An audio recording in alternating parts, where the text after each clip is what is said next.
Le 30 novembre 2022, OpenAI a bouleversé le monde de la tech avec un outil connu de tous aujourd'hui, ayant même eu ses reportages sur les chaînes old school, ChatGPT. À sa sortie, avec des contrôles quasi inexistants et du jailbreaking ultra simplifié, il n'a pas fallu très longtemps pour que les attaquants sortent la version malveillante de ChatGPT, WormGPT. Chaque mois, des équivalents de ce méchant ChatGPT sortent avec des noms toujours aussi inventifs, mais ayant beaucoup de mal à convaincre, n'étant pour beaucoup que des wrappers de ChatGPT. Mais aujourd'hui, un nouveau candidat rentre dans l'arène et il pourrait bien trouver sa clientèle, et on en parle tout de suite dans le récap de l'actualité cyber de cette semaine.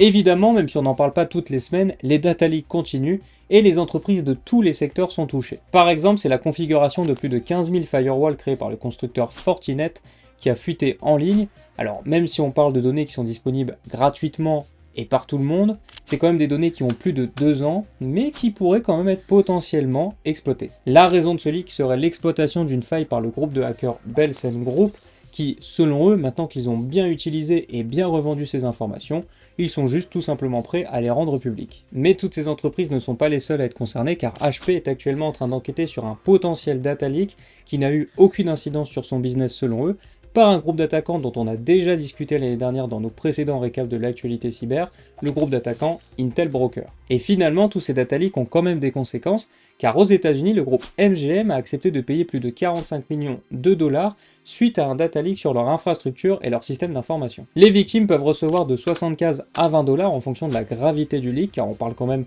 de permis de conduire, de cartes militaires ou de cartes d'identité qu'ils ont fuité, et certains cas très rares peuvent même aller jusqu'à demander plus de 15 000 dollars, notamment si cette fuite de données a conduit à une usurpation d'identité.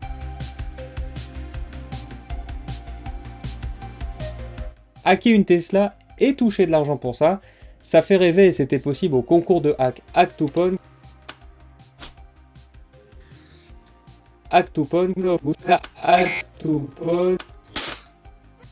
Qui a eu lieu cette année au salon de l'auto de Tokyo. Tout le concept de l'event repose sur des hackers ou des chercheurs en cybersécurité, cherchant à trouver des vulnérabilités sur les véhicules et leurs équipements autour, comme les chargeurs pour les voitures électriques par exemple, ou les clés de la voiture. Au total, c'est plus de 62 vulnérabilités 0D qui ont été trouvées, avec des cash prizes allant jusqu'à 50 000 dollars, c'est quand même pas rien.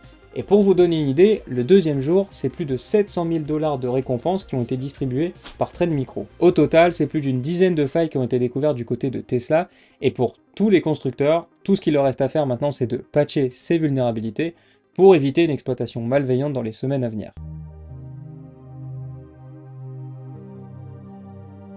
On en a parlé dans une précédente de nos vidéos, mais à la base, faire générer des malwares ou des exploits à ChatGPT, c'est censé être impossible. Vous le savez maintenant, il existe des techniques de jailbreaking pour faire sauter ces sécurités, mais même si vous êtes un hacker, ça reste quand même assez pénible. Alors mois après mois, on a vu des versions malveillantes de ChatGPT sortir, en commençant par le tout premier en juillet 2023, WormGPT, jusqu'à ce petit nouveau, GhostGPT. Pour 50 dollars par mois, vous pouvez récupérer l'accès à GhostGPT et faire générer n'importe quel malware ou exploit ou des mails de phishing ultra réalistes par exemple, sans rien y connaître. Si les ancêtres de GhostGPT n'ont pas eu beaucoup de succès, notamment dû à leurs limitations et au fait que ce n'était que des wrappers autour de ChatGPT, les créateurs de GhostGPT sont restés eux très vagues sur le fonctionnement de leur nouveau petit jouet. LLM custom ou simple technique de jailbreaking, on ne peut pas le savoir pour le moment, mais face au succès de leur solution, les créateurs ont commencé à décider de choisir à qui ils allaient accepter de vendre ou non GhostGPT.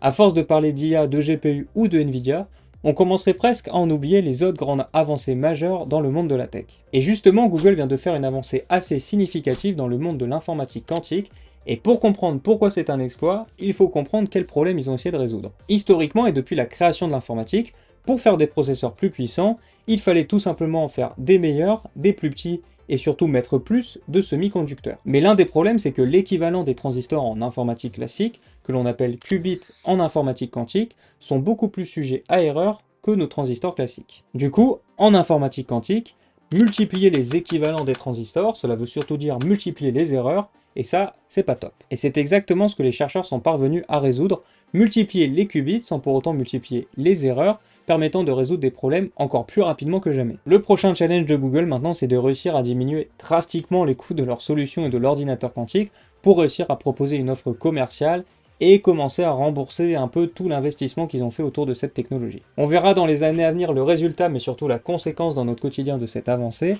et je vous laisse me dire ce que vous avez pensé de ces 4 actualités dans les commentaires, et nous on se retrouve très bientôt dans une autre de nos vidéos, dans l'une de nos formations ou sur nos réseaux sociaux. Salut!